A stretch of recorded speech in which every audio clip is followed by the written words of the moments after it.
into the Press Row Show, the #1 rated pregame, intermission, and postgame show this side of the Mississippi. I'm Russ Joy. This is Anthony SanFilippo.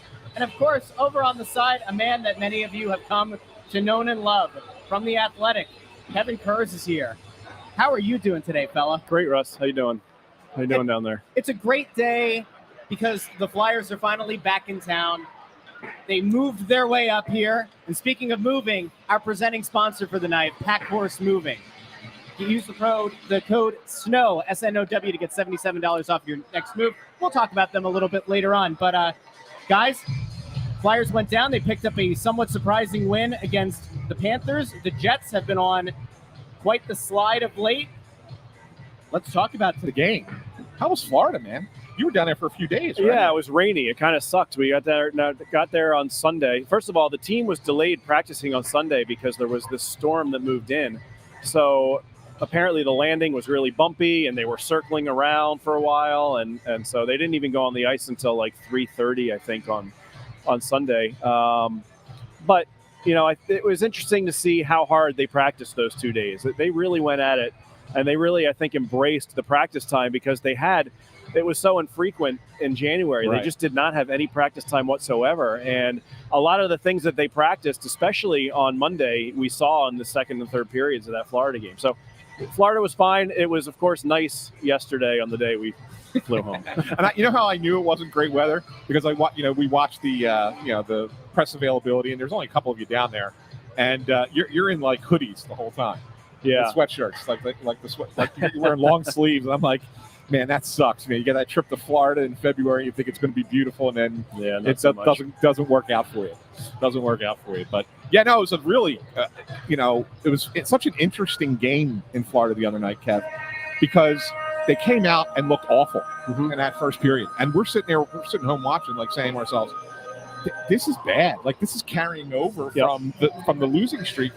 And then all of a sudden, it was two completely different teams in the second and the third period, and they really put it together. And it's like, I don't know if it was just they had to shake the rust off or what it was, but man, did they look good over the final 40 minutes of that game. Yeah, and Torts even said again this morning that he said, I've been doing tape for 100 years, and I don't think I've ever seen as drastic a turnaround between periods as he saw in that game. And it's right. Anybody who watched that game would say the same thing. I mean, Sam Ersson kept him in that game. We saw, Morgan Frost give it away, Owen Tippett. It was ugly. But they locked in, and the again, like I said, the practice on Monday, the focus was protecting the middle of the ice. That was one of the problems that, anybody who watched those last 5 games before the break could identify. There were way too many passes through seams, leading to just open shots that the goalie had no chance on, and they locked it down against a very good Florida team. The fact that they only had 3 shots on goal and only one shot on goal in the last 15 minutes is really a credit to them. The fact that they listen to their coach and they go out and execute it. Well, here's a gentlemen. I do have a question. I'm going to hijack the show. Rasmus Ristolainen not on the ice. Kevin, I don't know if you were hearing anything before we came live. We were dealing with some tech stuff here, but Risto appears to be a healthy scratch tonight. Surprised? That's interesting. When I was in the room today, I was looking around to see who might be the healthy scratch, and the only guy I noticed that was still on the ice was Delorier. So as far as I know, I can't say I was watching him the whole time, but as far as I know, he came off at a normal time after the morning skate today. So looks like Mark Stahl is on the ice. Yeah. Mark Stahl. So they're still going 11-7. They're getting the hype train ready for a trade, baby. Maybe not Risto. They're trying to rebuild that trade equity they thought they'd have the whole time with Mark Stahl. Well, I want to get back to this conversation about the team and the way they played against Florida, because I think it's important going forward.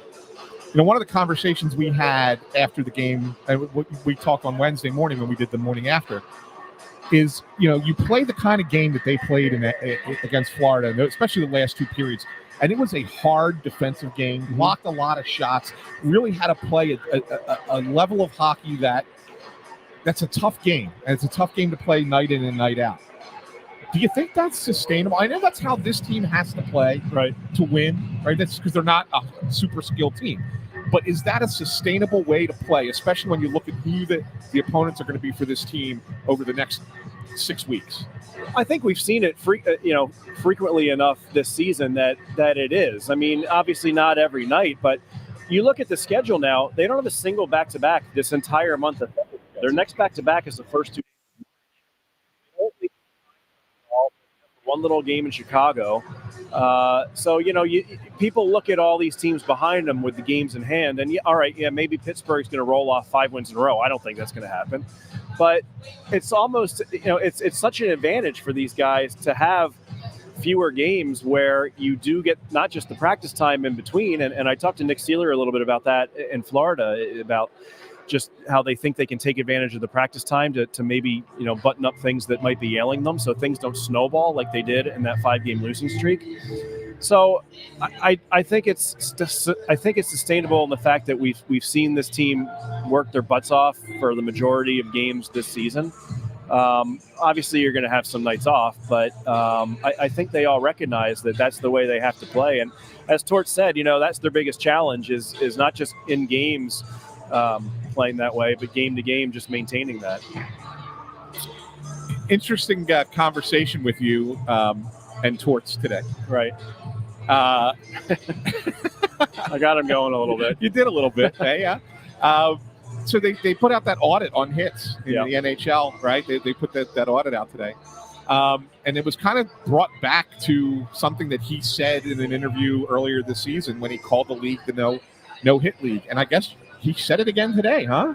Yeah. And he doesn't care. He doesn't care that it's going to be – well, those comments went viral at the time. There were a lot of stories written about them. I wrote a pretty lengthy one about it. Yeah. I talked to not just Torts, but Jared Bednar, Pete DeBoer, Craig Berube, Gary Bettman, Dave Jackson, a whole bunch of people. And, obviously the state of hitting has changed, and it's changed pretty dramatically, even just maybe in a short time span, right, than 10 years ago. Yeah. It certainly changed a lot since we saw David Booth get creamed by Mike Richards, however many years ago that was. And I know you were here for that one too, right? Yeah. And Pete DeBoer was the Panthers coach when that happened. And so we talked about that a little bit. But, you wonder, did the league maybe take note of some of the comments that were going around after Torts dropped that line about the no-hit league and maybe wanted to remind everyone that there are plenty of hits in this league, and there are still lots of guys that make a living by hitting, including Garnet Hathaway, including a guy that's suspended tonight in Winnipeg, Brendan Dillon, who I also talked with for that piece. Yeah. So, Garnet Hathaway went up like 40 hits or something, and I mentioned it to him today, and I said, hey, they gave you 40 more hits, huh? And he's like, well, I don't think they gave them to me. The implication being that he earned them, and he thought he deserved them. So, fair enough, right? Yeah. And it's interesting that the league did that, right? I memean, they've never done that before. No, I don't remember that either. I mean, how many times have we sat in stadiums and said, oh, well, we know tonight there's going to be a lot of hits called because we're in this city, or there's going to be extra shots credited because we're in Colorado, right? For example, like they give it. There's things there's like, did that really go on goal? Oh yeah, they give them the shot. Well, the Islanders were the most criticized after I spent 2 years up there, right? And you look at the all-time hits leaders. I think it's like Cal Clutterbuck is the all-time hits leader, and Matt Martin is something like, I don't know, third or fourth or something like that. Because those guys, you wonder if the Islanders off-ice officials have maybe been instructed by a certain executive to. Well, that's the point. That's what I'm saying. Like, and let's be honest, these off-ice officials, and they're good guys, right? They've been doing it for years, but they're local. I mean, they're local guys, and it's the same guy. At least here in Philadelphia, it's the same guys for many years, right? Yeah, sure is. That do this. And the thing of it is it's like they get used to doing it a certain way. And whatever city you're in, they're gonna score their game a certain way. And I just thought it was really interesting that the league decided, based off of, and really had it. I think you're right when you said it's based off of Torts' comments, that they decided now to do this audit when they've never done it before. If you want to go back and look at the last 15 years, you can probably add hundreds of hits for teams, right? But they didn't audit then, but they're auditing now. Yeah, it was interesting timing, that's for sure. Obviously, they had the All-Star break, right, to kind of take care of it. But certainly, if they're going to do that, that was something they probably initiated months ago, perhaps right around the time that Torts called it the no-hit league. Looking ahead at this game here tonight, Winnipeg comes in. Russ had already mentioned that, they're on a little bit of a losing streak. I think it's four straight that they've lost. A couple of them were in overtime. I think it's five of six going beyond that. But the point is, and the interesting thing is, I want to talk about this team is, even though they've had 2 games in the last 5 or 6 where they've given up 4 goals, I think that's 2 out of the last 30-some or whatever it is, or 3 out of 36 where they've given up more than 3. Yeah. This is a really, really good defensive team. Then you take into consideration that they get shut out in Pittsburgh the other night. And so when you have a good team and they get shut out, but they're really usually a very, very good defensive team, you got to think this is going to be a little bit of a challenge for the Flyers, especially coming off of the way they, playing as hard as they did to win the game in Florida. Well, they'll get a break with the goalie, right? Yeah. It's Brossoit instead of Hellebuck, and I think Hellebuck's pretty much the lock for the Vezina if the season ended today, right? So maybe that's a little bit of a break. They are missing Dylan, who's a big physical guy back there, so maybe that makes their life a little bit easier. Yeah, but you're right. And obviously the Flyers are not going to try to outskill anybody, right? They're not going to in their heads. They're not going to go out and say, "Well, we need 5 goals tonight." So, the big question for me now is from the Flyers standpoint is how is Sam Ersson going to hold up now that he's the number one? And certainly he got off to a great start. Really encouraging that he's able to put that losing streak behind him, in which I know a lot of those goals weren't his fault, but he probably could have stopped more than he did. And he comes back and he almost you could almost say he stole that game the way he played in the first period. So that's going to be interesting to me is how's he going to hold up. Again, the schedule benefits him because there are no back-to-backs. I don't think Torts is going to be eager to put Cal Peterson in, quite frankly. So that's one of the main questions for me here as the month of February goes along. Yeah, and when do you find a time to play Cal Peterson? Yeah. You got to look, and that's the thing, when you look at the Flyers schedule, even though it's not a lot of travel and it's not tough as far as back-to-backs are concerned, the opponents are tough. Yeah. Right? They have tough games, and you get a break here and there, but you really don't have back-to-back games against weaker opponents until April. No, but you can play him in one of the next 2 home games because it's non-conference game. I would think he plays against either Seattle or Arizona, if I had to guess, right? Right, probably. One of those. Yep. So, you go. We'll see. I mean, he had 1 good game and 1 bad game in the 2 he played against the Kings. So I would think Arizona would be more than likely, although I'm just reading the tea leaves on this. I agree with you, though. I think that because Seattle is such a good defensive team that you don't want to put yourself in a situation where you get behind and can't catch up against them. Yeah. Because the way they play, whereas Arizona is a little bit more loosey-goosey. And especially if Ersson plays well tonight, you want to keep him on a roll. Keep him moving. So we'll see what he does. Yeah, I think Arizona is the more likely game of those 2. You were down with the team in Florida, and obviously the big story pre-deadline or pre-All-Star break was Carter Hart getting charged, and he will not be here if ever. We've been talking about just from a human level that's got to be hard on a lot of these guys who've befriended him, have been teammates with him for years.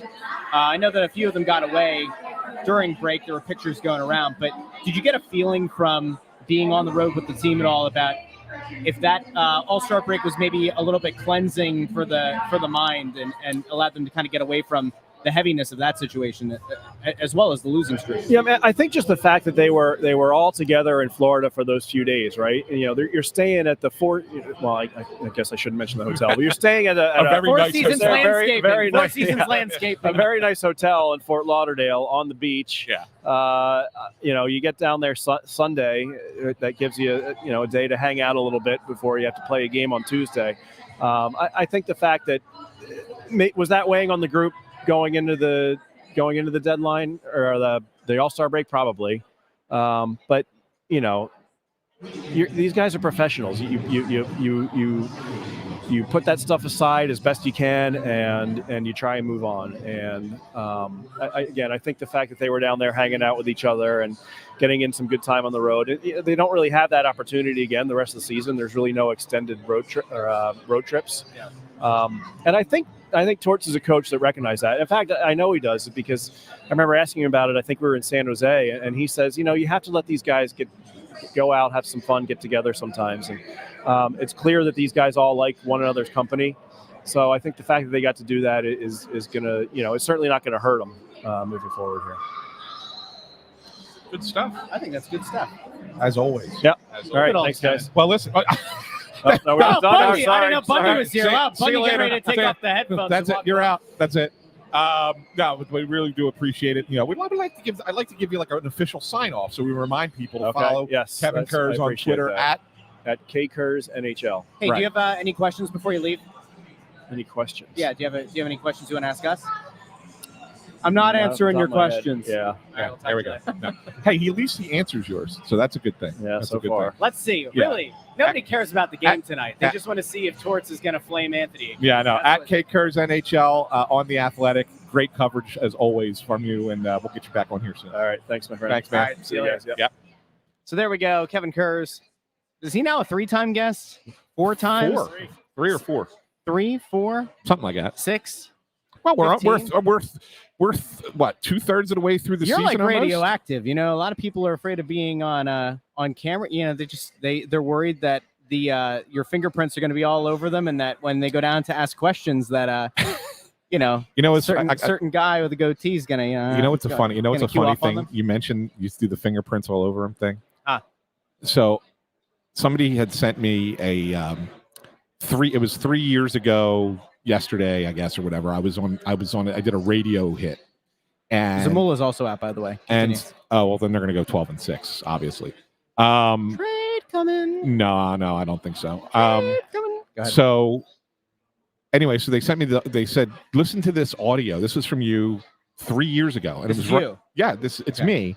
And it was me on the radio, and so just listen to your voice. And they were sending it to me because it was right after I got out of the hospital for COVID. Okay. And so just listen to how thin my voice was, because I was still struggling. Like dying. Yeah. I was still struggling, right? So I'm listening to it, just like, oh, I listen to my voice on that. And you know what I said in there? I was talking about something completely different, and I said, yeah, their fingerprints are all over this. It's like, it must be something I just say, right? It must be something that I've used in the past, or something I've said before. So anyway, I thought that was funny when I heard it. I was like, I can't believe I said that 3 years ago, and then here we are now, and it became like the most. I want to know from the people in the comments section: are you actively invested? Are you emotionally invested in Torts versus Ant? And if so, let us know how you think it's going to play out in the comments. I'm not actively invested in it. I hope the people aren't. I'm not. I'm fascinated. Hey, so obviously trades are going to be mentioned because we're a few weeks away. NBA trade deadline was today. Sixers made a fringe move. Buddy Hield. They got rid of a good locker room guy. They made 4 trades today. What do you mean a fringe move? A fringe move. Buddy Hield, decent wing. But they moved out Pat Bev, who was an emotional leader of sorts, was kind of like the sandpaper in the locker room. I want to know where you're going with this. Dog in him. And I mentioned this because the Flyers have said they're not going to be buyers at the deadline, and that some of the guys that they might have to move, they can't fall in love, and some of them might hurt. One of the guys who kind of has that dog in him and is kind of an emotional leader in the locker room, whose name has been floated out, is Scott Laughton. Yeah. That's where I'm going with it. So Scott Laughton, there was the report, or multiple reports in the summer, that there was a first-round pick offered for Scott Laughton. The team ultimately chose not to go with it. He has had ups and downs this season. I've said a few times, I think his downs have been longer and probably lower than they had been in the last few years. But teams seem to talk themselves into acquiring guys like Scott Laughton, especially teams that think they can do something in the playoffs. Do you feel like it's now more likely or less likely than, say, like 2 or 3 weeks ago, that the team maybe does consider a move? I think it's more likely that he goes. I don't think it's a slam dunk by any stretch of the imagination, but I do think it's more likely, and I've been thinking it's more likely since they signed Ryan Poehling to his contract, because to me they're a little bit of the same type of player. Yeah. Right. I don't necessarily know if you slide Poehling up to the top 6 like they used to do with Laughton in the past. Really hasn't done that this year. As a matter of fact, he's kind of been buried a little bit in the lineup. And Torts addressed it, said, talked to, it was actually Kevin Kurz's question. We should have brought it up with him. But Kevin asked him while they were down in Florida about Scott Laughton. And Torts admitted, he said, look, he says, you can tell he's been inconsistent, and you can tell when he's on the wrong side of consistency when I take away some of his minutes and move him down in the lineup. I mean, so Torts is not hidden from that. I mean, he's basically come out and said it. And so I want you to repeat that point again. Just trust me. Repeat what you just said. He hasn't hidden from it. He's basically come out and said it. He hasn't hidden from what?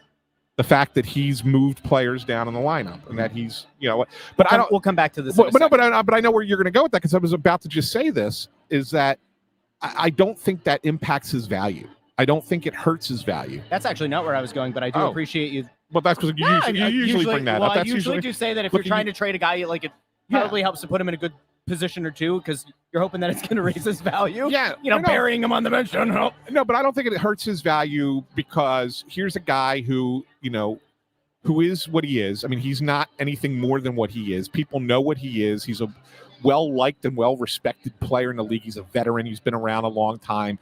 And then the fact that you combine that with the fact that there aren't many centers that are going to be available here at the deadline. The two biggest names have already been moved in whatchamacallit went from Calgary to Lindholm went from Calgary to Vancouver. And then you had Monahan go from Montreal to Winnipeg, right? So you take those out of the mix and they're like, well, what's left? And a guy like Scott Laughton has value because of that. So in that regard, Tort's admitting that he's doing that, I don't think hurts what Laughton's value is. Now, is Scott Laughton's value a first-round pick now? I'm a little skeptical of that, but that doesn't mean that within 4 weeks somebody might not value him at that level, right? Yeah. So that could eventually be the case again. Right now, if you ask me, if you trade him today, does he get you a first rounder? I don't think so, but I don't think that it's out of the question for March 8th. GMs talk themselves into questionable moves all the time. Scott Laughton is not a questionable guy in the locker room. No. He's arguably the most liked guy or most respected guy or one of them, maybe one of top 2 or 3 in this locker room. So you know that he's got that going for him, and you know that he has the ability to play up and down the lineup. You probably would prefer him to be a middle sixer than a top sixer, but he has the ability. He can play some wing, he can play some center. There's value. He can play on the PK. Again, a team that thinks they're going to be a playoff team, whether it's a fringe team or one who considers themselves to be something of an upper echelon team. He's not on a terrible contract, and it's a guy that a lot of those kind of teams are going to talk themselves into. And if you're let's say a Stanley Cup contending team, and you're looking at it and you say, hey, do we think that he raises our floor, not necessarily the ceiling, but he raises our floor just enough? Is it worth getting rid of the 25th pick in the draft or whatever it ends up being, if you get knocked out in the second round of the playoffs or whatever? There are teams that are going to make that case, and that's fine. And look, this team has a bunch. And let me say one other thing. The reason that teams might do that in that spot is because this draft is not viewed as a very good draft. Yeah. This draft really seems to fall off the table big time after, 15, 20 picks. I mean, that's what really is kind of, again, this is from the people who look at these, who scout these players. I don't watch these prospects play. So I can't give you that much of that other than the handful of highlights that I watch here and there. So that's not my opinion, but that seems to be the general take by the experts, that there's not a lot of talent beyond that 20th pick, for example. So if you are a team that's down towards the bottom and you say, I need that glue guy center on my roster to kind of help us have a chance to win, well, then giving up your first round pick may not be that big of a deal because you're not really giving up a huge talent in that regard. Yeah. So, I mean, it's very conceivable that could happen. I would be more surprised if it was a first round pick in 25 than I would be if it's a first-round pick in 24. Yeah, it's interesting. Isn't that funny? Yeah. Usually it's not the case that way, but I think that would surprise me more this time around. All right, well, hey, if he does have to move, we have the moving company for Scott Laughton or for Nick Seeler or for Sean Walker or for Rasmus Ristolainen or who's sick, by the way, or for Morgan Frost or for Travis Konecny. No, not that one. Not that one. At least not yet. Don't start. You're going to get people all worked up. We don't need people thinking about them trading their only all-star. Don't do it. I don't like when you say things like that. There's they're not going to trade him at the deadline. I'll make everybody feel better about that.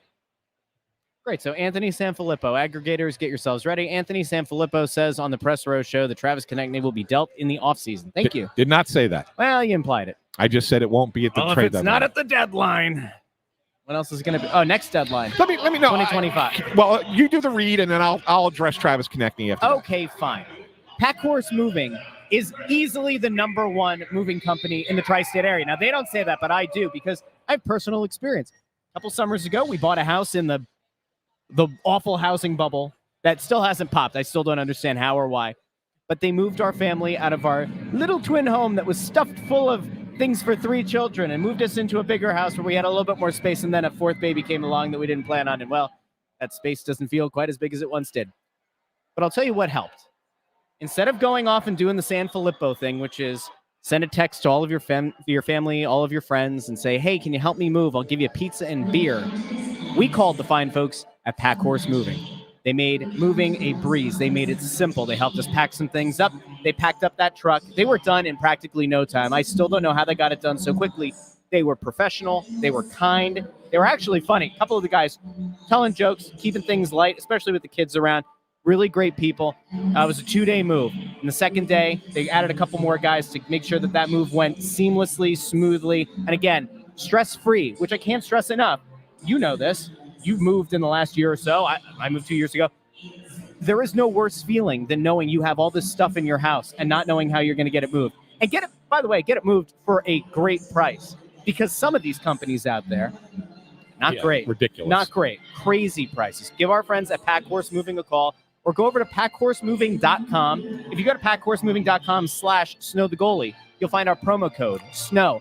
Make sure that you give that if on the phone, or if you set it up online in New Jersey, Delaware, or Pennsylvania. Make sure you give them the code SNOW, and you get $77 off of your next move, no matter the size. That's great. That's great. It's a great deal. I think it is. I think that it's nice. We had the conversation, do we do thresholds for the discounts? And I said, And he said, all right, let's go flat rate. And I said, okay. So I don't know, if you're going to just move from a 1-room studio apartment to another one and you're just moving down the road, $77 off. It's the Tony D'Angelo special. Why do you have to ruin things? There was a nice...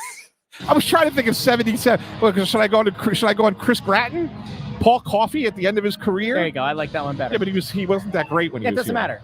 But I'll tell you what is great. Pack Horse Moving. Give them a call today or head over to packhorsemoving.com. Seriously.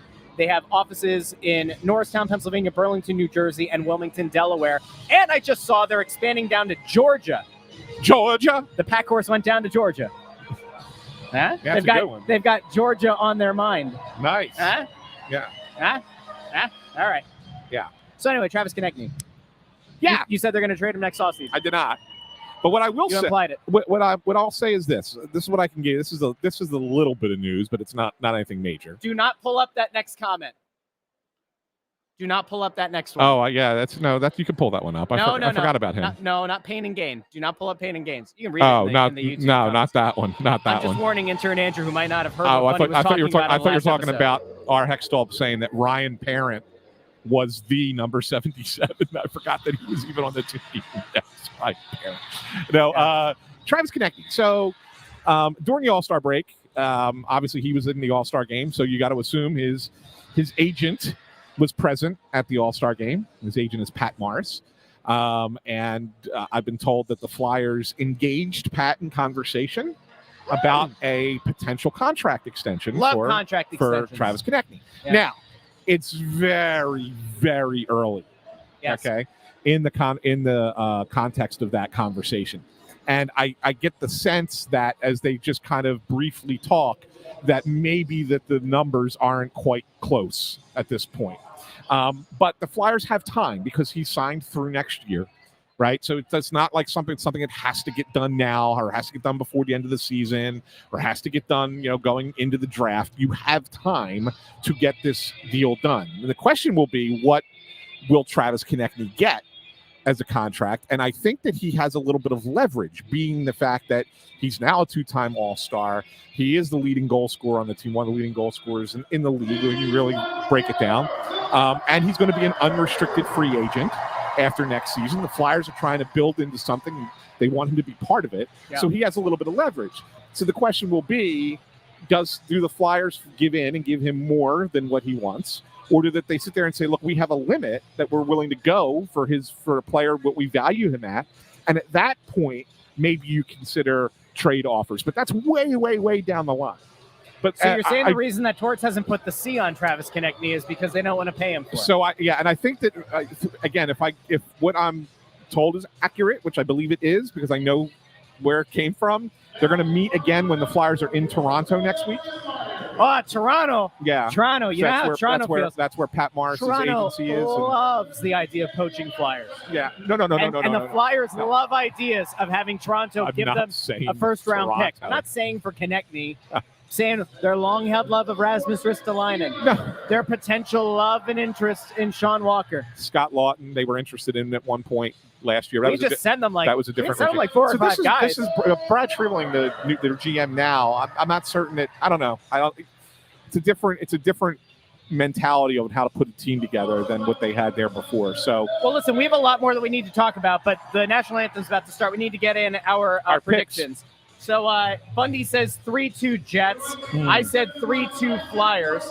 Intern Andrew says you're not going to believe I have 3-2 Flyers also. He also said 3-2 Flyers because he's a rascal, that intern Andrew. I just wanted it on record so that way when you tweet it out today and then it says I have like 4-1 Jets or something that the people know what I actually said. Look into the camera and wave. Hey everybody. Well, you saw the tweet on Tuesday night. Yeah. I can't believe Bundy put 3-2. Nah, whatever. That was my score. 3-2 Jets. Jets. All right, stick to it. We all say 3-2. 2 of us will win. 2 of us will lose. Perhaps I will once again get a perfect score prediction as well. Yeah. I've updated the standings. You're getting your keister kicked. Yeah, I can't pick it. We'll talk about it later. We'll talk to you all during the first intermission, second intermission, and post-game show. Thank you for tuning in. We are available on YouTube, Facebook, and Twixter. We'll talk to you all very soon. Oh, that's right. We have Canada. Here we go. Everybody, have a lovely time out there. We'll have the Game Center stats up during the period. Talk to you soon.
welcome into the Press Row Show, the #1 rated pregame, intermission, and postgame show this side of the Mississippi. Proudly brought to you by the fine folks at Pack Horse Moving. We'll talk about them a little bit later here in the first intermission show. But if you're looking to move, use promo code SNOW. Get $77 off your next move. Gentlemen, the Flyers had about as good of a first period as you could have hoped. Back here on home ice, and they asserted dominance, and a large part due to their all-star Travis Konecny. But Bundy, welcome back into the Press Row Show. And thank you. How you feeling tonight after what you saw there in the first? You know what? I said on the Flyers pregame radio show today that this team needs to be better at home. And, it's one thing. It's good to be good on the road, but it's unacceptable to not be good at home. And this was a good statement here tonight to come out and take it to the other team rather than wading into it. Seeing some quotes here, too, from our friend Eric Berkey. With TK with the natural Gordie Howe hat trick. I don't know if that's such a thing, the natural, but either way we take it, Anthony. The Gordie Howe hat trick with TK. It wasn't natural, right? He got all three in a row, right? Nothing happened in between, so I guess it is a natural. That's a great period. That's a really good period. The Jets looked awful. Just horrible. I don't know what happened to that team in the last 17 days. Holy cow, did they look bad. But you know what? Look. 2 of the 3 Flyers goals are off fortunate bounces. Yep. But when you're playing well, you create your own luck. You do. Right? And so, TK shot goes off of Pionk and into the net. Okay, fine. But it's a good shift in the offensive zone that creates that opportunity. Morgan Frost's pass attempt goes off of Schmidt's face and comes right back to him, and he puts it into the net. But the fact of the matter is they were buzzing around the net with the puck to begin with. So you created the opportunity for that goal to be scored. You got to give them a lot of credit for the way that they play. Well, and the one thing that's different tonight, right, they're funneling the puck into the middle of the ice. And when you get the puck there in between the hash marks, becomes a free-for-all. It's a matter of winning the puck, finding the loose pucks, and executing, and they have. And that's one of the reasons for it. It wasn't a perfect period. It was close. They seemed to have Winnipeg's number and make this team play in disarray. But that was an absolute – you can't ask for a better start. Be up 3-0 after the first. Winnipeg has scored a combined 9 goals in their last 7 games. I don't know if they're, Winnipeg's different set, like with their coach. I'm not sure what's going on there, but I'll tell you what, they are a team that was absolutely on fire, and now they are just reeling right now, and they don't even look like they have any kind of synchronicity amongst their team. It looks like there's no flow. And the Flyers, it was really good the other night, to see them play. They did against Florida in the last 40 minutes because they obviously righted the ship, and they've carried that trajectory right into this home game here tonight. So it was a great start. It really was. There were moments prior to the Flyers' 5-game losing streak where they picked up they had a few impressive outings, and they weren't able to turn that momentum into an extended win streak.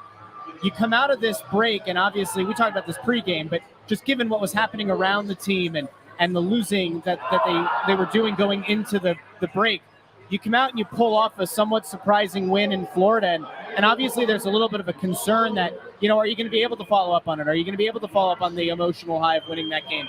And it has to feel good for these guys that, they appear to be playing loose, and they do seem to have, capitalized on the momentum of picking up that win in Florida. They're playing a heavy game too, the Flyers, which is very encouraging, and that's something that you want to, when you play a team like Winnipeg, and they were a team that was considered to be a very heavy hockey team, and the Flyers have really neutered them here tonight. The Winnipeg, for some reason, and Anthony was asking me during the period, he said, what do the Flyers do to teams that make them look like this? And I said, I don't know if teams come in and they just look at the Flyers lineup and they're like, you know what, boys, let's go out and roll. But that would be the wrong message to send your team. And the Winnipeg absolutely no better than they were against the Penguins the other night. But that being said, they're down 3-0. They're going to hear it after that period, I would imagine. And so the Flyers will have to be ready because, you get 1 goal if you're Winnipeg, and then you're kind of right back in it again with a lot of time left. We know 3-0 is the... Yeah, right. Well, I guess it's the worst lead in hockey. Worst lead in hockey. Used to be 2, boys, when I played. And I got to 3. Now it's 3.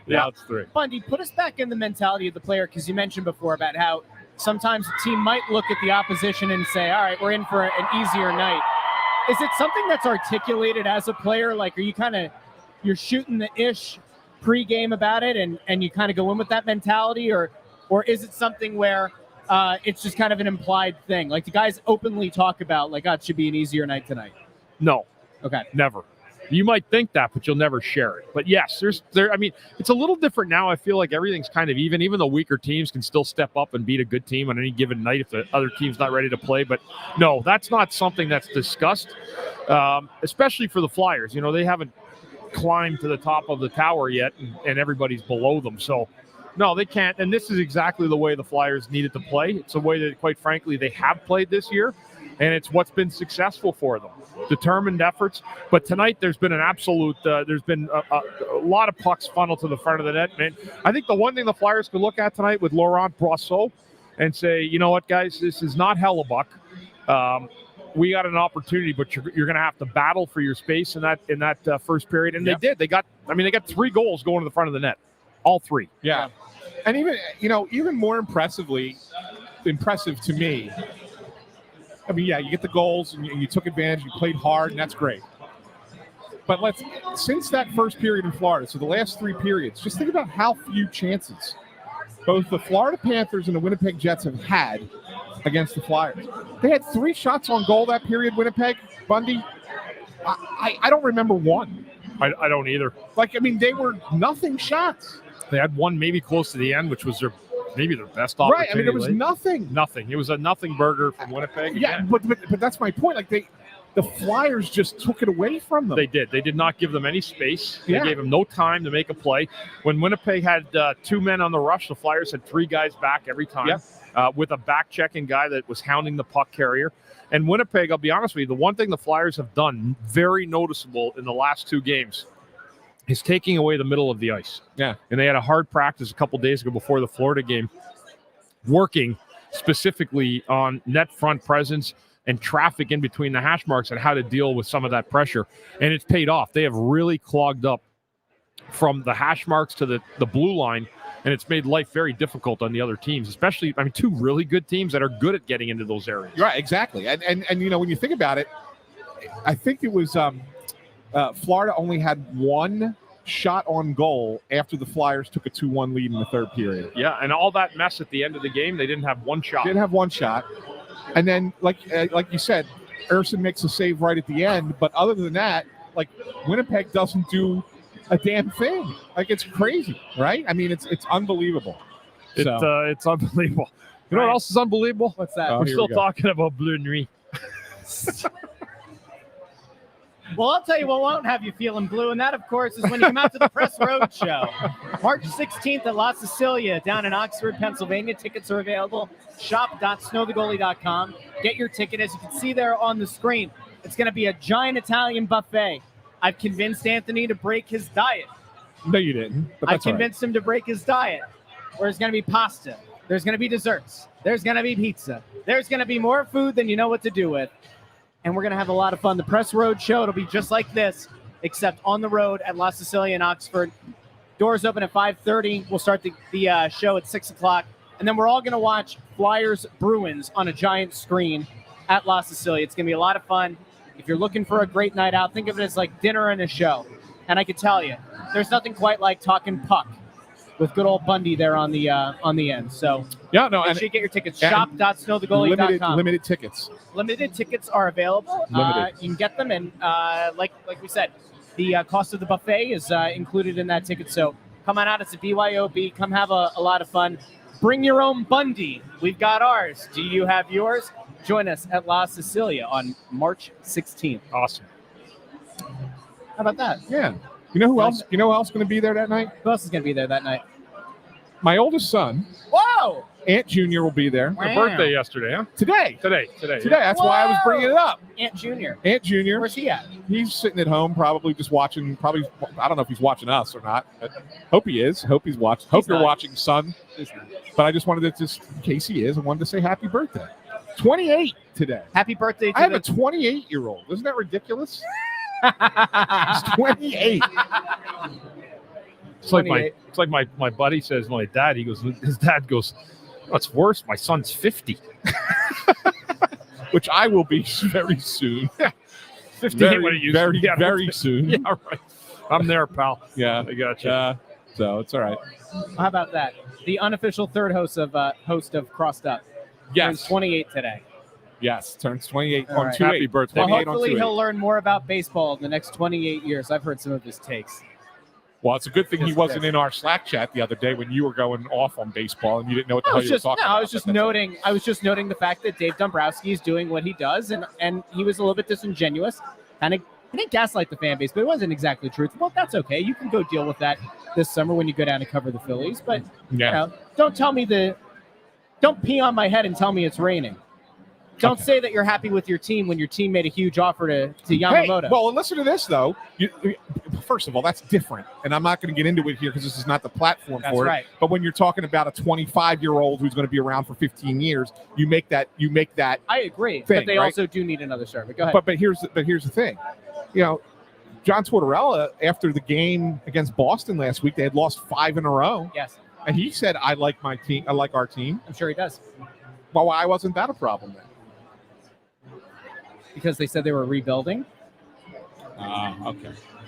All right. They're in a playoff spot, and he says and the question was, you said you'd let us know at the end of January what kind of team you are, and he says, I like our team. That's a little bit different, right? I guess. It's a little bit different. Is it? You should ask him about it today. Not going to answer any of your questions. Are you the guy who? I'm surprised you didn't cut that clip up yet. Are you the guy who I went at? So I'm not answering any of your questions. All right, now, I want you to ask me a question, man. Ask me about who the best moving company is in the tri-state area. Russ, Yeah. who's the best moving company in the tri-state area? I'm not answering any of your questions. All right, Bundy, let's talk about – just kidding. Pack Horse Moving, our good friends at Pack Horse Moving. You head over to their site, packhorsemoving.com/snow the goalie. Use our promo code SNOW. Get $77 off your next move. We talked about them extensively pre-game, but we're giving them a shout now. Make moving far less stressful. Don't enlist your friends and family. Trust the professionals at Pack Horse Moving. And listen, if you know somebody who's moving, who has no idea what hockey is or what Snow the Goalie is, help them out. Give them the promo code SNOW. Help them get $77 off their next move. Don't do what Anthony does and just guilt your family into helping you move. It's not a nice thing to do. And I can assure you that the price you get from Pack Horse Moving is better than virtually every other company. And I've moved a few times in the last few years. And I'll tell you, there are a lot of swindlers out there, Bundy. You wouldn't, though. If I were moving, I'd call Bundy. You know what Bundy would say? He wouldn't say anything. He wouldn't answer the phone because he would know. If somebody messed with me, I'd pack them up and That's ship right. them. Yep.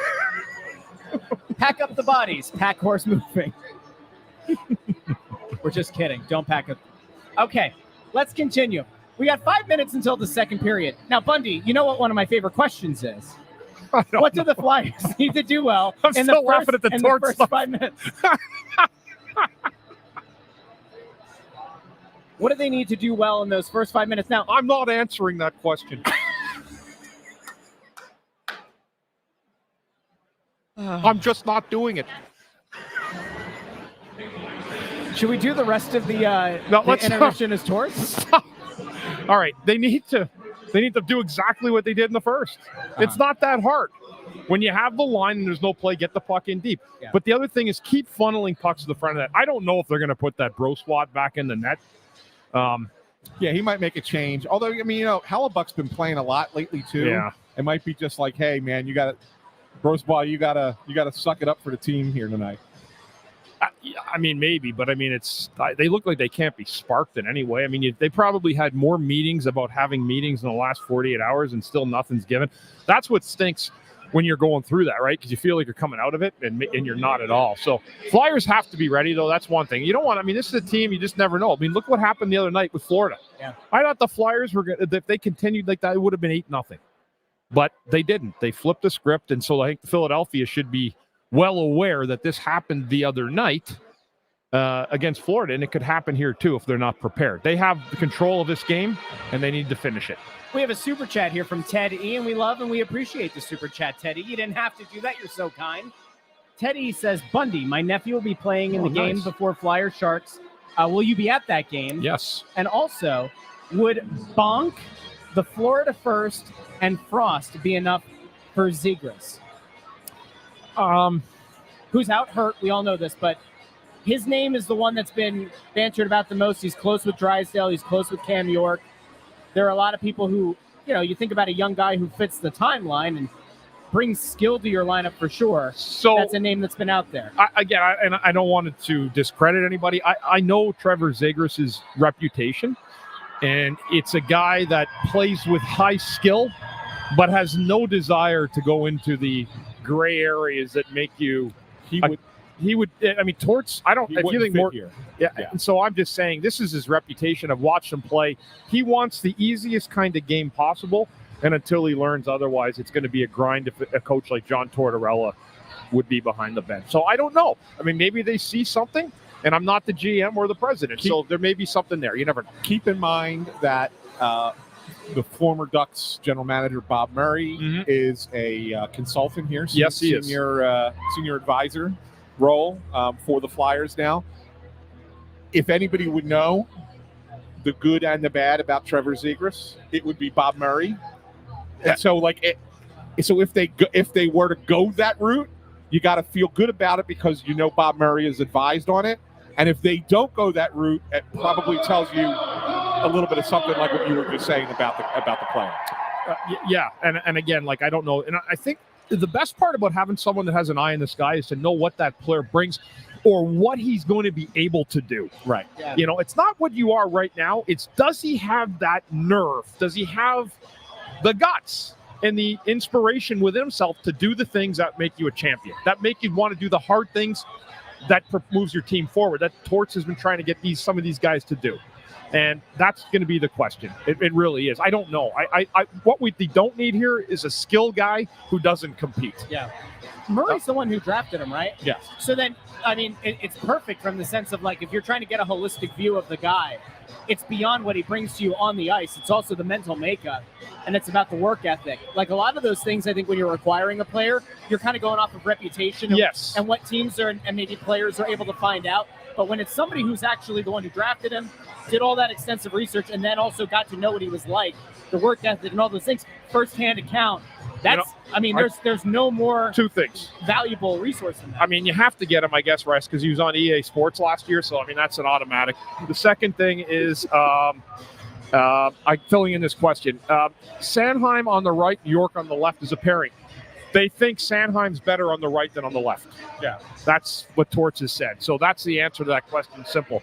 Although they're not playing together. No. He's playing York with Drysdale. Correct. Yeah. Correct. So, all right. See you next period. that's it. Wow, he's out. There he goes. He's out.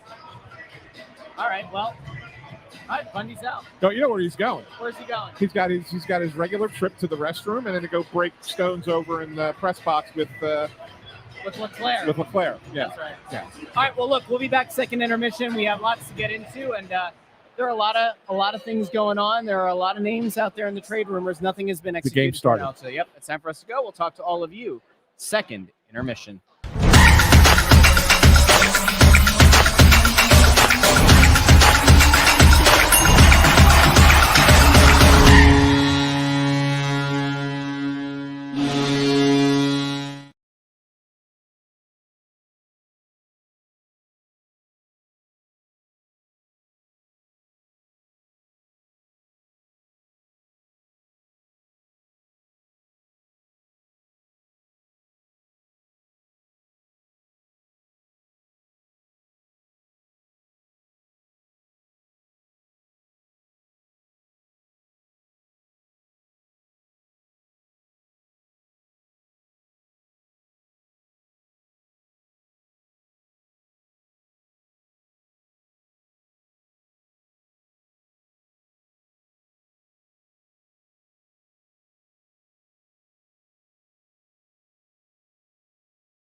Some games you make predictions, and some games they work out, and sometimes they don't. What I can tell you now is all four of us, the three of us, plus intern Andrew, we all picked a 3-2 final score. No one will be getting the perfect score, 2 points tonight. But your Philadelphia Flyers are on their way. 4-goal lead, not the worst lead in hockey. They added another one in that period. And do you see something fundamentally changing here, a seismic shift in the third? No, I don't. It did start to change a little bit in the latter half of the second period. I kind of think the Flyers maybe took their foot off the gas a little bit, Bundy, in the way that they were playing. And Winnipeg was able to kind of find a little bit of space. They had a couple of chances.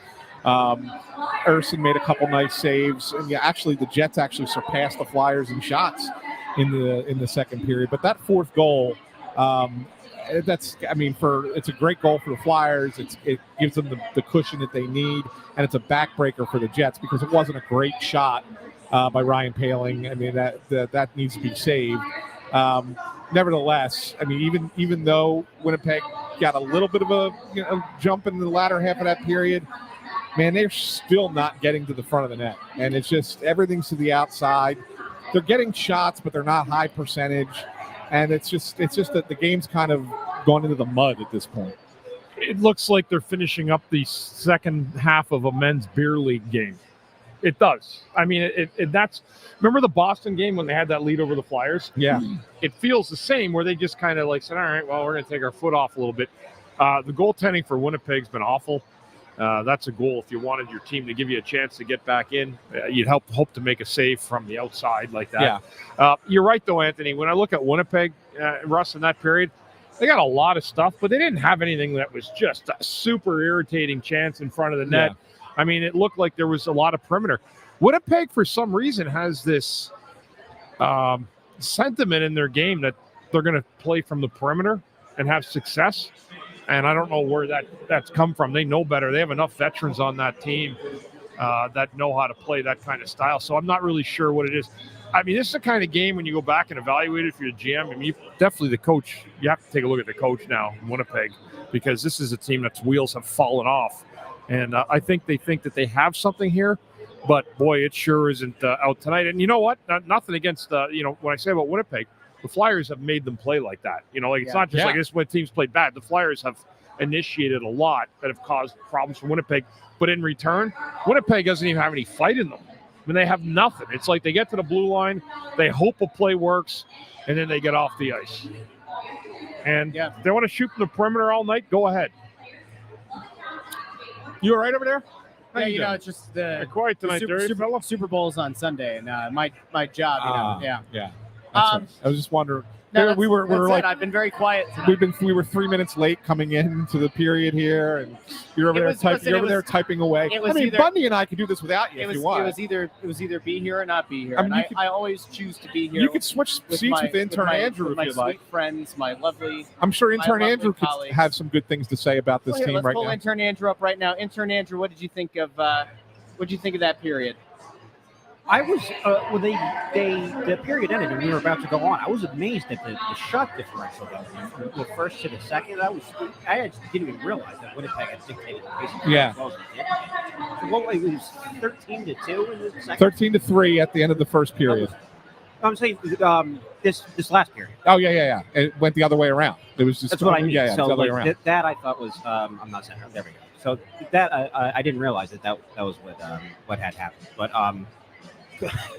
quick story about Kyle Connor. Yeah, go ahead. I know from personal experience that booing him does not work. So the year that Michigan had that CCM line, I was a season ticket holder at Penn State. He lit us to high health that season. That was so awful. So I do normally root for the American players on other teams, but I can't root for him. It is a very, very sour place in my heart. So Kyle Connor is kind of like that Washington Capitals thing with you. It's personal beef, Yeah, it's a personal thing that you just don't like them personally. So impromptu trivia question: do you know who the other C and the M were on that Michigan line? You remember this? First initial C, last initial M? No, last names. Yeah. So it was CCM. Kyle Connor was one of the C's. You know the C and the M. They were all both last names. They're both NHL regulars right now. University of Michigan. Yeah, no. Who are they? So Tyler Mott, who's now on Tampa Bay, and a guy who just won the Stanley Cup a couple of years ago, JT Compher. Comfer, that's right. Yeah. I forgot about Comfer. So there's my. I would never trivia have question gotten for Mott. I would have. I maybe would have thought of Comfer. That's good. Good stuff by you. Intern the day. Yeah, you got it. Intern So yeah, Andrew giving us a lot more than Russ He tonight. came out of the break. What they win lately? what Michigan? The football team. Yeah. Yeah, so like Zach Hyman and what's his Dylan Larkin, I can't root for them. I can't do it.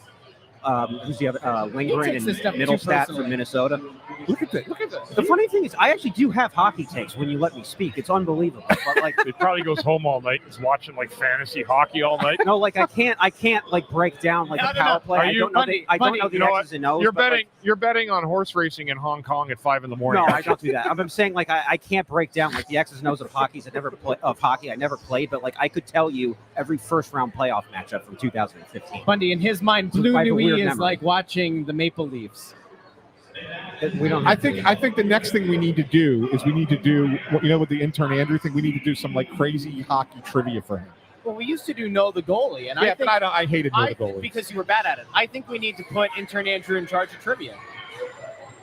I like it. So I actually did have the idea at the beginning of the year, and I never brought it up to you. I forgot about it. There's the man. Feel free. I don't know. I didn't say anything. We're not bringing him on tonight. Don't want to get anybody in trouble. Dan Hilferty. All right, yeah. If you want going forward, I will write you guys a trivia question. I like it. Yeah, let's do the Intern Andrew trivia question. All right, Yeah. I'll see you Second intermission. Yeah. It's now a full-time part of the Press Row Show. We said it. It is so. All right. We gotta come up with a name.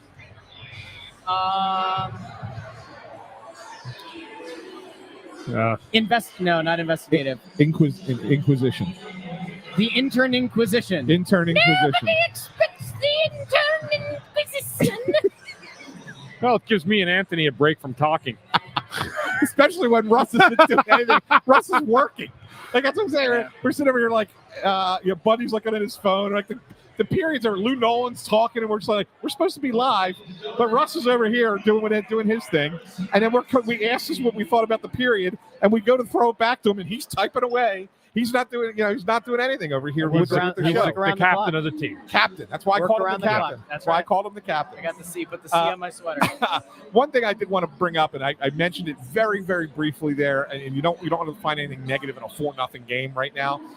Scott Laughton took another penalty, another tripping penalty in the corner. Obviously, they don't give up a goal there, so it doesn't hurt them. Yeah. But I guarantee you, Torts is not happy with that play. Too many ticky-tack penalties for him. You know, it's been a theme a lot of this year. I just wanted to go, and you know what? You're right, because that's not going to make the coach happy. And then there's a lot going on, I think, in terms of what with Scotty right now. And I know that Torts told me the other day, like, he needs to be better the last third. Andrew, I have a trivia question for you. Here we go. And this is actually for everybody, too, because this is kind of a funny one. I don't want you to answer it, Anthony, because you may know it. Okay. I want you to name to me the highest scoring brother tandem in NHL history. Both of the Gretzky's, right? All right. That's not even hard. All right. You know what? Yard? Just take your little attitude out of here. Turn the camera off. I'm sorry. This is for our fans, all right? I don't know. Beat it, Henry. Is it Brayton and Luke Shen? I don't know. I muted you. Highest scoring brothers in NHL history. Yes, Andrew ruined it. He couldn't even keep it going for a little while. How many points? It's the Gretzky's. How many points did the other I don't know, Gretzky score? Like 2. It's the best trivia question because everybody's thinking, wait, the stats. I will say or like this, Sutters, but wait a Sedins, second though. there, Wait a right? second though.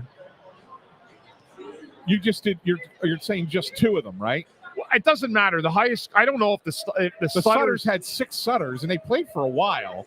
They have to have more. Do they have more than Pull it up. 2,850 or how many points? No, point. You're probably right. Yeah. Pull up the Sutter brothers, and we'll have that for post game. Yeah, you're probably right. Or we can leave that as a cliffhanger until next episode. Yeah. A couple of days. Because people would automatically say the Sutters or the Stasnys. Yeah, well, there's only 3 Stasnys, right? Yeah, but that's a lot of high scoring Stasnys. Yeah, like there's only those guys 3 of can them. score. Yeah, they did. So, No. but I just thought that with 6 Sutters, it might have been enough. But No, then it's maybe not. It's not how. But No. the answer, as far as I've always known, has been the Gretzky's. Yeah. And it's kind of a funny joke. because Wayne's picked up close to 3,000 and his brother's got a couple. Intern Andrew showing back this guy. You give him the option to talk once, and he doesn't stop. I know, crazy, right? So this, I'm looking at it right now. The Sutter brothers combined had 29-34. That's right around what Gretzky had, right? There's 6 of them. What's Gretzky's career points? Is it like 22? Isn't it like 28? Yeah. 70, isn't it something like that? I can't remember exactly what the number is. Wait, but what about Gretzky's career points? 28-57. So they did win. Okay. So wait, what about our buddy Mark Stahl and his 2 brothers? How far away are they? Nah, they're not even there. Not close. No, not close. So yeah, you would have to, I think that you're right in the sense that if it would be, you're just looking at pairs. Like 2. I think it's 2. Yeah. Here's another one too. If you're going on stats, I read something today because they were talking about the 17 game thing that got stripped from Edmonton. They lost the game to Vegas. It was Pittsburgh in 92-93 that did it. Mm-hmm. Lemieux in those 17 games had 51 points with 27 goals. That's unbelievable. I mean, come on. That's unbelievable. It's not even right. It's 3 points a night. Was that the year they beat Chicago in the final? Yes. Yeah, I so didn't want them to win, and man, but the Blackhawks had no prayer. But when you talk about like no prayer, an absolute look at Mario, like if you want to have a fun stat, just go look at Mario Lemieux's career numbers from going to the age of 14. It's absolutely hysterical. Yeah, he was just a freak show. He was special. He was special player. Well, thanks for that. Thanks for that little. Yeah, I always like those little trivias and stuff. So thanks for Andrew for ruining the trivia. But a little bit of theme music for that too, like do something like fun and airy. Can you work on that, Russ, or is that outside of the realm of your? I stopped paying attention again. I was actually looking to see. It was. You're right. It is duos. Duos were easily the Gretzky's. He said, "I'm not paying attention." I said because I got just ripped them. My one-track brain said I need to know if there is another duo that was close. Did you say you're right? 8-track brain? Yeah. Oh man! Hey, look, you guys gave it to me last period. It's good to give it right back to you this period, right? Here's a question: can the Hughes brothers not get to the Gretzky level? Can the Hughes brothers get to the Sedin level? There are 3. Like there's 3 of them. There are 3, and there was only 2 Sedins. Both Sedins were forwards. Yeah. The Hugheses, you got 2 defensemen, right? You mean the Sedin twins that are in the Hall of Fame ahead of Jerry Roenick and Alexander Mogilny? How did that Those happen? Sedins? Oh yeah, those are the guys. Yeah. Yeah. All right, great. I always had a problem. I always had a problem with how that happened. That they just basically let Vancouver draft both of them. I mean, it was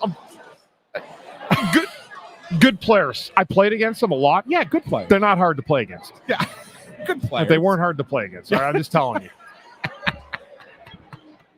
And they had Bertuzzi on their line one year too. Yes. Like, I mean, it was a lot. It was a load to handle. But I mean, they had good sticks in the corner, but they weren't hard to play against. There's a lot harder guys to play against than those guys. Yeah. But no, I mean, I don't think the Hughes brothers can catch Gretzky alone. I mean, you're talking about. Yeah, I don't think so either. And I know, look, I think Quinn Hughes is going to be a sensational defenseman. He's going to score a lot of points. And, obviously Jack Hughes is a really good player. Yeah, extremely skilled. Yeah. Yeah. I just don't see it. You don't score as much today in today's game as even the era of the Sutters and the Stasnys and those guys. Okay, you couldn't. I mean, you can't. So I don't think Aaronby's going to. I don't think they can catch Gretzky. I often talked over the years with broadcasters. This is really a good tidbit for everybody. But after I was done playing, and I had a career against Mario and Yager and Gretzky, and I often ask other broadcasters, what they thought of other players. And there's a question about how would Gretzky look today. And the answer I usually get from the broadcasters, people that see multitude of games, is that Gretzky and Lemieux were on a different level than everybody else. Even when they pointed at Sidney and Malkin, those 2 guys weren't those 2 guys. Right. And if you put Wayne Gretzky in a game today and let him flourish, he would pile up the points like he did. Now, I don't know if he'd be at 92 goals because the goaltending was different and it's improved, but he'd still light it up. Oh, yeah. Probably be the lead. They'd be 1 and 2 again in league scoring every year. Yeah, for sure. There's no question. I mean, I always argued that Lemieux might have been the better all-around player. They were both so good. I mean, I can't. Only because he played the game a different way than Gretzky played. Gretzky was, he was incredibly skilled and offensively gifted, right? They both were freak show, but Mario did it a way where he could embarrass you. Gretzky would do it in an evasive way where he'd like peel away from you and make this creepy pass by three guys. And then Mario was like, you know what? This guy looks like a stiff, and I'm just going to go around him as many times as I want. I'm not talking about me. I'm just talking about anybody else. No, for sure. For sure. They were unique. I mean, they were just freak show type of players. And you know what? I'll be honest with you. People say it. I haven't seen anything since those two guys. All those years later, there's great players, but then there's great players. Yes, they were another level. Yeah. I'll tell you what, before we pack up the second intermission, we remind people, Pack Horse Moving, sponsor of tonight's Press Row Show. Use promo code SNOW to get $77 off your next move. Talked about them pregame, talked about them first intermission. We'll talk about it postgame, but packhorsemoving.com. Guys, I also want to pack this up a little bit, all right? The expected goals battle tonight. So the score is actually 4-0. I like what Anthony's doing here with his head.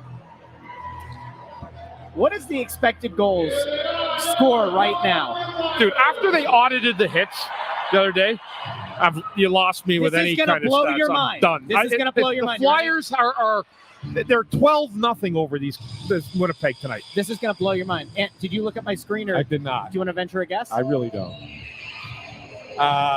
Let's say 2 to 0.3. 2.61 to 1.78. Expected goals. Russ, thanks for coming to work today. Good work by you today. That's what I'm here for. It's not just my good looks and my boyish charm. Good work. Yeah. Good work. All right, so we'll be back post-game. Now, listen, the number one thing that matters post-game is Bundy and I will be here. Intern Andrew will be downstairs doing the video. He'll be on the ones and twos. Anthony SanFilippo. He's going to walk on in. I got the McDavid arguers. I love it. Anthony's going to walk into that press room. He's going to walk into that press room. He's going to ask a question. When Tort says, I'm not answering any of your questions, he's going to say, who are you again? And Ant's going to say, my name is Maximus Decimus Meridius, commander of the armies of the North. No? Now, little gladiator? You should say, put your helmet on, baby. You should go down with a Batman mask on. There was somebody who said it last game, Ant needs the glasses with a mustache and the nose. Or Beverly Hills Ninja. Do you have a disguise, Ant? No. You know what? He can't even be like Bundy. There's like being inconspicuous, and then there's showing up in this shirt. You know what, Russ? Enough of you. It's a beautiful shirt. Lovely cups. Bundy's out. We'll see you post-game here on that silly intermission show. Talk to you all very soon.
Well, ladies and gentlemen, welcome into the Press Row Show, the #1 rated pregame, intermission, and postgame show this side of the Mississippi. Proudly presented by Pack Horse Moving Company. And the Flyers, they win 4-1. They've now won 2 in a row after going into the break, losing 5 consecutive games. And Bundy, that all-star break, that reset that the team desperately needed, small sample size, but they take down the Panthers and the Jets back-to-back games. You have to be feeling good if you're a fan of the orange and black after tonight. 4 points, and you're thinking coming into Florida the other night, that could be a very difficult game. It was in the first. It didn't look like it had anything of substance, and the Flyers found another gear, and they woke up in the last 40 minutes, and they carried that into tonight. They had a great start. It was one of the things I talked about on the Flyers pregame radio show tonight. They need to be better at home. Just being okay here at home and thinking you're going to win games is not good enough. And so I really love the way that they started the game and really continued it through. Now, I don't know what's going on with the Winnipeg Jets, but that's not the same team that it was 3 weeks ago. And I think the Flyers got into Winnipeg and kind of shut them down in a lot of ways, I think. And I don't think that they've ever been able to get their mojo back anyhow. I'm not sure how much of if they're a contender or a pretender, but boy, tonight they sure look like a pretender. Yeah, that was just, the first period especially was an abomination on their part. And sometimes when you're across the country, you're on a losing streak like they were, 4 straight. Now it's 5 straight losses for them. And I think it was 5 of their last 6, or it was 6 of 8 or something like that. They're not off to a good start post All-Star break. And you start to let that doubt creep in. And I have to imagine that where the Flyers are probably feeling better about themselves post All-Star break because they've put 2 games in a row, 2 wins in a row together, the Jets have to feel pretty bad. You go in on a 4-game losing streak, you come out, you go on a 4-game losing streak, and then as you're coming out, you've now extended it to 5. You maybe start to think like, man, are we ever going to win a game again? That's what happens. I tell you that is when you win games, it's as easy sometimes as it is when you're losing. You feel like you're never going to win again. And when you're winning, you feel like you're never going to lose a game again. And so, I find there's a lot of up and downs through the course of a year. And there's been a lot of there's a lot more roller coasters in a ride where teams go on runs and then they go on a losing run. So it's kind of weird how sometimes it works. I've noticed that trend for probably the last 5 or 6 years. It's really odd. I've seen something. I'm just trying to pull some of the questions as you guys go here. The one about Bush at the end here on the broadcast, talking about Bonus not pulling the goal. They had a goal that they barely got, right? They had to tuck it. Yep. I don't pull the goalie. Actually, I don't. I stick with Bonus. that team didn't deserve to have the goalie pulled tonight and down 3. Maybe they had a little bit mustered up, but it was really because they had just so much press going, And if you play like that the whole 60 minutes, you're going to give the other team an abundance of odd man rushes the other way. So no, they stunk the whole night. And if I'm the coach, I'm not too anxious to give my goalie the yank either because they didn't deserve it. Is that demoralizing at all as a player though? In that situation that essentially your coach is saying, you guys weren't good enough tonight, this isn't even worth it. Your coach is essentially throwing in the towel. Is it demoralizing or is it kind of a, I don't know, is it a motivator to say, all right, jackass, I don't know. we're gonna go force one in and then change your mind. Sometimes coaches too, they forget. It happens. Really? Look at the 1980. They lose track of the time. Look at the 1980 gold medal game. The Russians forgot that they should have pulled the goalie, and they never did. And just because the coach Viktor Tikhonov didn't think that he never pulled a goalie in his life, probably. But this is one here tonight. It wasn't 3-1. It was 4-0 until late in the game. And they got one, and then the Flyers came down with another rush chance. But I don't know. I don't know. It's 50-50, I guess. But that was never in my thought. I never thought to myself, oh, Rick Bonus should pull his goalie and give them a chance, because I just never felt they were in this game tonight, Winnipeg. And I think that they felt they're going to run out of time, and why stick a goal against on Brasso tonight? Yeah. The team was not good. Yeah, agreed. And I think that's why. Rob Greeley asking, Atkinson in Torts' doghouse, Le Chateau Baurau. Was he? I didn't see much of him since halfway of the second period. Yeah, I didn't notice that, but I believe you. Either. I didn't notice that. I thought I saw him out there I appreciate it telling us that, because there are some times, even broadcasting, there's nights sometimes where both the radio and TV, they made a goalie change and we didn't notice till 8 minutes into the period. It just happens sometimes because you don't see it. But I didn't see that. I didn't notice it. But I believe you. I saw Atkinson made a couple of like kind of soft plays that I don't think. See you guys. Have a good night. Good Thanks night. for coming out. Great win. I don't know. I mean, it's just one of those things. Yeah. Yeah. We are in the process of figuring out what's happening here post game because we are expecting a player. Flyers win a game, we get a player, and it's changed twice. I see intern Andrew currently struggling with the tripod. Always a good sign when that happens. But they're working on the player interview now. Listen. The question that everyone has on their mind, and they've had it since we knew the Flyers were coming home, is John Tortorella and Anthony SanFilippo. I didn't think about it once after that. It's a rivalry that it's up there with some of the best rivalries in sports right now. Will he answer? Thank you. Thanks, buddy. Appreciate you, man. Will Ant get to ask a question? I don't know. Will Torts answer the question, or will he simply say? Not answering your questions. Who knows? Who's to say? We have a new sound drop. I love that. Neither of them give me that real warm, fuzzy feeling all over. We'll see, though. I mean, listen. Sorry to anybody who's offended right now. We're Just just silly podcast. all right. Let's get back out here. So, you know who I'm the most impressed with to start the post All-Star break? It's Sam Ersson. 2 games in a row. Yeah, he's been great. Really good effort.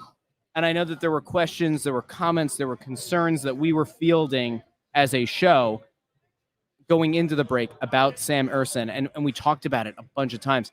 While he probably figured he was going to get 40% of the starts this season, maybe 45, depended. You don't expect to get thrust into being the number 1 goalie in the way that he was. And I think at the time, their last loss that they had, you and I talked about it post-game, but said this break is probably just as good for him as anybody else because he can refocus for those 10 days or whatever it was and get his head on straight and lock himself in as being the true number 1 goalie on the team. So my question is that, like there's certain players that play differently when there's a competition with another goalie, and sometimes they answer the bell better. And that was my question. I was wondering, he was playing well when there was a Carter Hart competition, but that didn't happen. And so I was wondering where that was. And you know what? I think these 2 games have answered that question. And he certainly has looked sharp. I mean, in the Florida game the other night, I didn't realize how good he was till the first period ended, and gave his team a chance to come back. In this game here, he was good when he had to be. He did not see much in the first period, but he was good when he had to be. I agree. And that was the difference. I mean, he made some key saves.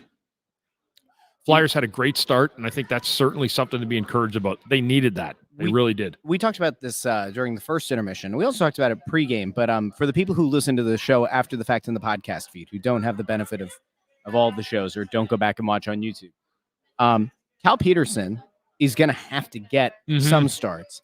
And I think it is fair if you're talking about potentially being a playoff team, if that's your goal, if that's your intent. I would simply say that I would not be confident in a goalie tandem of Sam Ersson and Cal Peterson going into the playoffs based on what I've seen so far this year. I could be wrong. Maybe Cal Peterson settles into being a really solid backup. At what point do you say, all right, we know we have to ride Sam for the vast majority of these games to have a legitimate chance? Do you think it changes the calculus a little bit with the front office that they say, you know what, we probably should try to go out and get a more solid number 2 goalie? Boy, there's not a lot of good goalies. That's the thing. Every team has a starter, and then I think most teams, except for probably the Flyers this year, were really happy having 2 goalies that were playing well at certain times. I mean, look at Edmonton early in the year. They couldn't find any stability in net. They were trying to find anything they could, and they regrouped a little bit. But there's a lot of teams that just don't have goaltending that they're happy with. So to get a guy that's a veteran backup, I have no problem with that. And that's, I'm sure, something they're going to look at. If they, the team garners another 4 points in 48 hours, did a great job of it.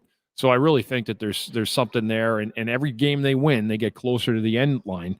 That's a playoff performance and an opportunity to play in the tournament in the spring.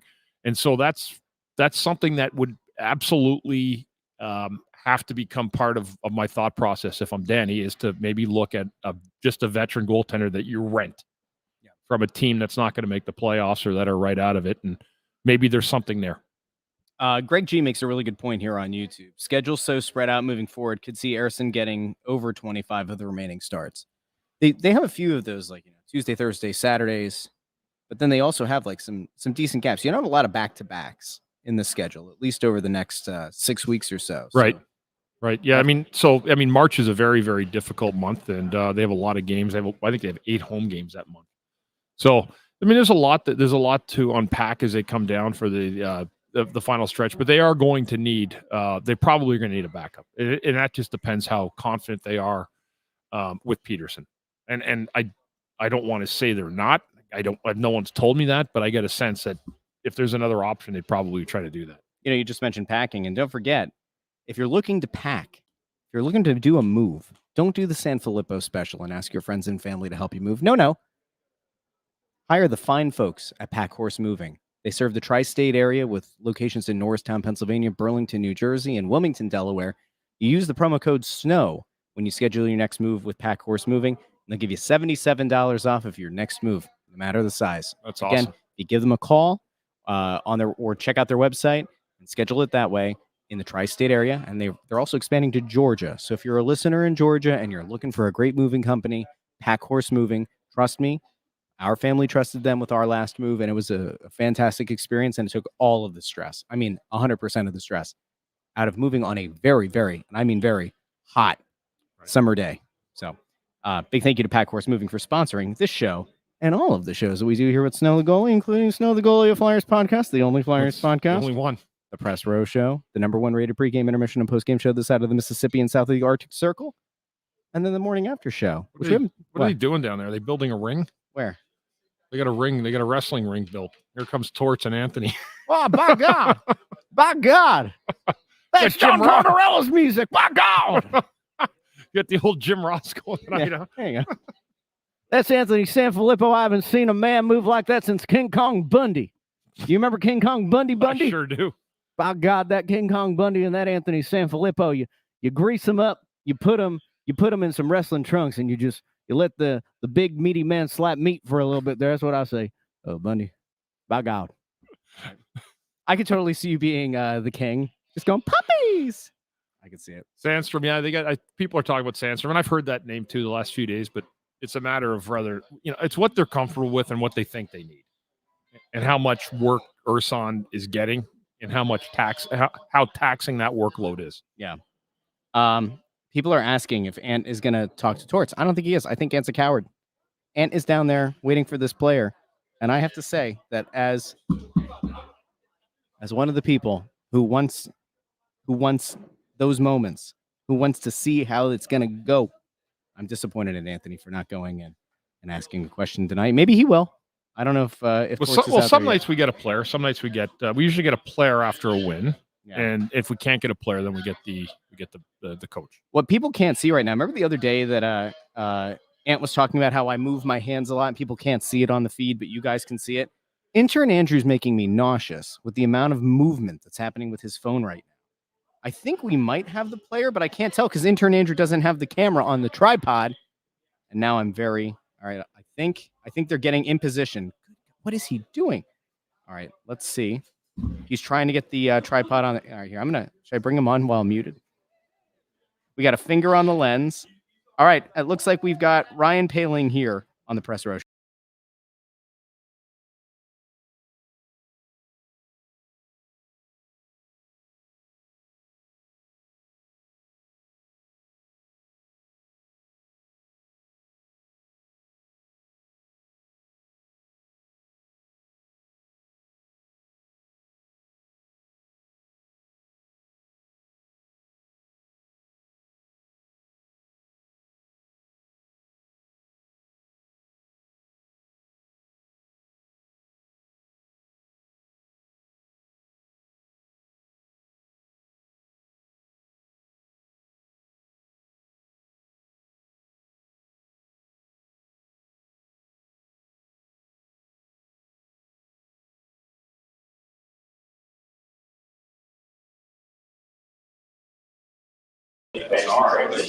You made a great play. I think he's the guy in that. I think he's as well in the back of the One of the things that you guys And they're still saying there's no sound. Florida. They're still saying there's no sound. Not going to be no sound. I don't know. One of the things that you guys did really well in Florida was you took away the middle of the ice. It seems like that was part of the game plan also as well. From the Jets. Yeah, 100%. I think just protecting the ice. I mean, in the neutral zone too, I think the biggest part was not only taking the middle of the ice, but taking away all the ice. Everyone will be up and there's the forwards getting back and reloading, so our defense can kind of stay on their guys and make it tough to get much. I think they did a good job. One of the things that you guys seem to do have been doing really well when you guys are playing at your best. Is that also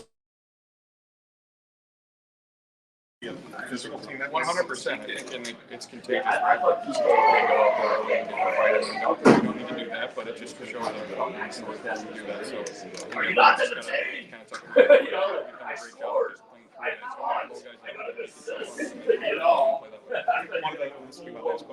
one of the things that we talked about pregame we were asking each other in the pregame show was, do you think that the break just really came at the right time for you guys and now able to get a couple of really hard practices in and really get back to playing the way you were playing when you were winning 5 games? Yeah, 100%. I mean, it's a long season. And you see teams that get really hard in the season.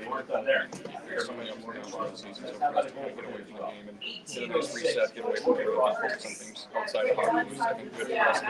Everyone came to the rink fresh. Ryan Palin, thanks for joining us. Let's turn to Goalie Postgame. Thank you. I appreciate it. Appreciate it, bud. Thanks. Thanks.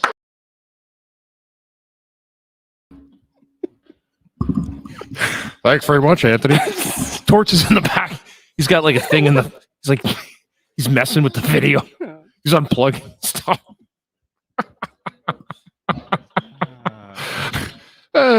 So, Cliff, here's what I'll say to you. Hold on, I have to mute Get with dark. What a mess.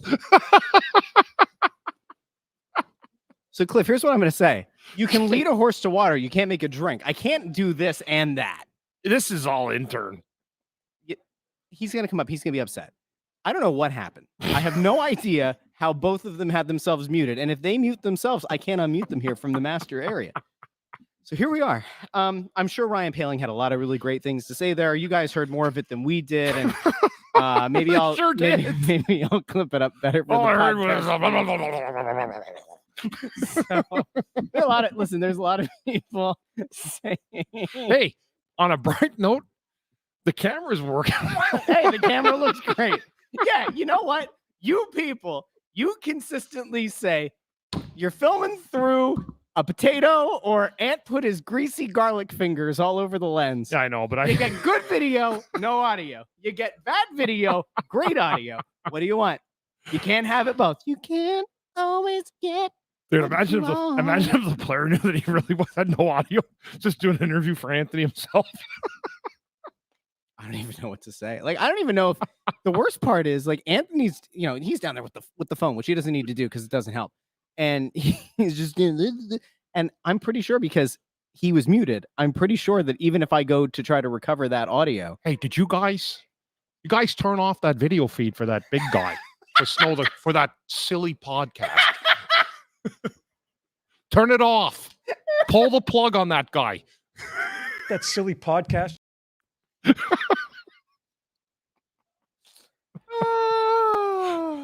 All right. Let's just see. We're off the. Let's just see real quick. Does anybody have any questions before? Anybody have any questions before we sign off the show? Actually, Not answering your questions. Nah, we'll take your questions. Let's bring them up real quick. Some stuff here. Rob Greeley says Ant was using the cone of silence. Next game will be no video and crystal clear audio with still shot of Ant. Dude, he should go down though. Honestly, God, we should get him one of those nose things with the mustache and the glasses. Ray Supper says Andrew almost had as bad a night as Winnipeg did. Oh, I see. Intern Andrew set up for the torts presser. Are we getting a torts presser? Oh, we can't leave yet. Now we have to see what happens in the world where Anthony SanFilippo goes to the press room. Will his question be answered, or will he be silenced?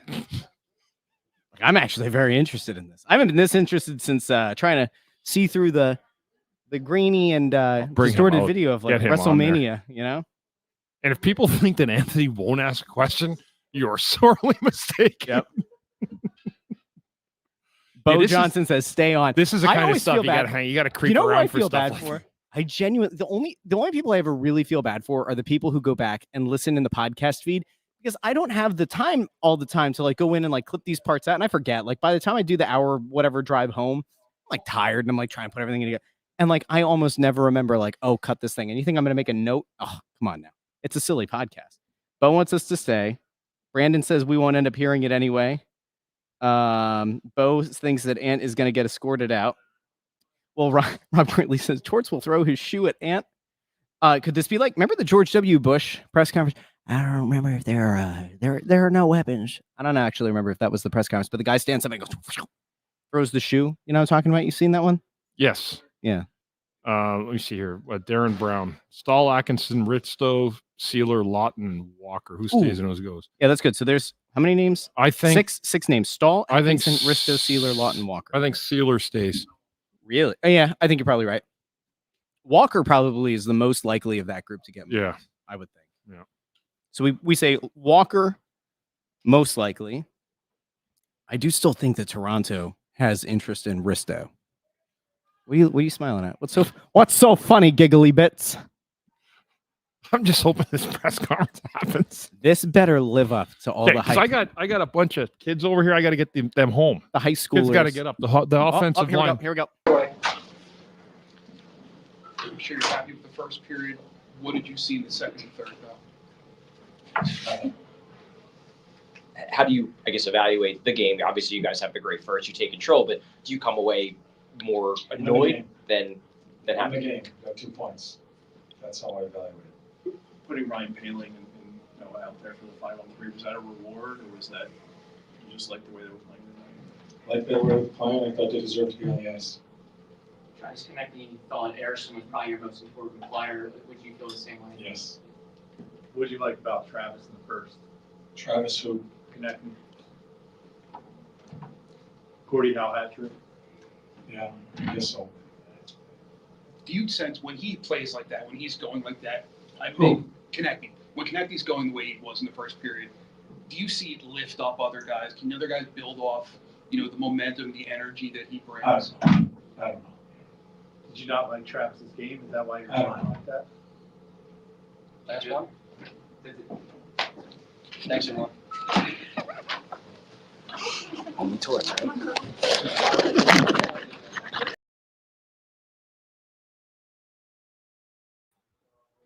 I didn't hear much. I heard him saying like no and like a whole bunch. Like, okay. No. So he was crapping on Konechny's game tonight. Right. He didn't want to talk about Konecny. I didn't. What did Konecny do? I don't know. What did he do tonight that was so egregious? Did I miss something? I have no. You got a Gordie Howe. He played, I thought, a pretty heck of a good game. You know what it is? It's because I said that he was gaslighting. He knows it. Because I said that he kind of gaslit after some bad losses. And so now he's trying to like reset the scales here. That was a very negative press conference after a win. We've had like times where the Flyers have gotten their doors blown off and it's, the effort was there. Yeah, I don't really know. What are we doing? What's that? I'm not sure. Come on, man. But that's Torts. So, I mean, that's the way he is, right? Like, I've seen it for 20 years. It's one thing to take the heat off the team when they play poorly, but to poo-poo. Yeah. You know what? It was, weird. listen, I think he knows it was a great game. I think he understands this is a process and he doesn't want to get too high with a win and too low with a loss. He's trying to keep it in the middle. So, but again, I'd like a little bit more positivity. I mean, this was a good win. It moves them forward again. So. Oh, everybody's saying Ant got to ask a question and got passed over. Do you have to put the blood of the lamb on the door the next time? I don't know. So you don't get that is so you get passed over. I actually just laugh at it now. It's kind of funny. Right? Is that the story passed over? I have to remember the Rugrats? Rugrats passed over? All right, anyway. That's wild. People are not happy in the comments here about there's one. All right, let's see. I'm gonna avoid a couple of the bad ones. But we do have a lot of people who here we go. We have a bunch of WTFs in here. We have the Flyers won tonight, right? From R Hextall 87. So apparently it's not just Ant, says Ryan Ingrick over in Finland. What the hell was that? Asks John. All right, good. Are we done here? Yeah, I think we're probably. I'm not going to analyze something that there was nothing said about. Yeah, it's just wild. What a What a thing. Hey, you know what? Valentine's Day is coming up. Hopefully gets a hot date or something, next week. Whatever floats your boat. You have a hot date on Valentine's Day? No hot date planned? No, nothing yet. It's Ash Wednesday, I think. So Okay, no meat for us Catholics. Plan the Which two of makes them it together. worse, so. I'll figure something out, Russ. All right. Flyers won tonight. You wouldn't know it from the coach, but the Flyers won tonight. A very interesting game. They're back at it on Saturday. We'll be down here with the Press Row Show, the #1 rated pregame, intermission, and postgame show, the side of the Mississippi south of the Arctic Circle. Bundy, are you excited for Saturday? I am. Seattle, Dave Haxtell. What's not to be excited about? And on that bombshell, it's time to end. Thank you so very much for watching. Love Good you night. all. Thank you, everybody.